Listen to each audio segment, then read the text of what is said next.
Allahın əli sizin əllərinizin üzərindədir. Quran-ı Kərimdə ustad bu tip ayələr var. Allahın əli, Allahın gözü, Allahın üzü.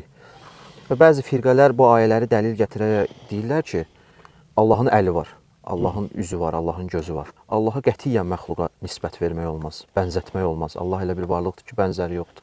Bu nə dərəcədə düzgündür? Yadullahu fawqa eydikum. Allahın əli sizin əlinizin üzərindədir.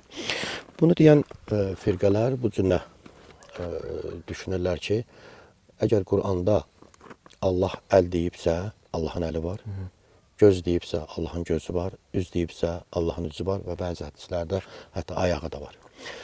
Bu cür ayələr təvil olunmalıdır, yozulmalıdır. Yozulmalı Yəni həqiqi mənasında deyil. Həqiqi mənasında olması Allahda müşəbbihə yaradar, bənzətmə yaradar. Əgər desək Allahın əli var, Allaha bir forma verdik. Gözü var, forma verdik, cisimləşdirdik. Əl öz-özlüyündədir, yoxsa bədənin üzərindədir? Bu bir sualdır. Bədənin üzərindədirsə Allahın da tutduğu bir dana bir belə məkan var, məkan verdik. Məkan varsa zaman ver. Hara getdi çıxdı bu? Bəs onda nədir bunlar? Quranda deyirsən bıraq. Bəli də Quran ayələrdir. Nə mənadadır? Bunlar təbil olunur. Allahın əli sizin əlinizin üzərindədir. Burada Allah öz qüdrətini insanların qüdrəti üzərində olmasını bildirir.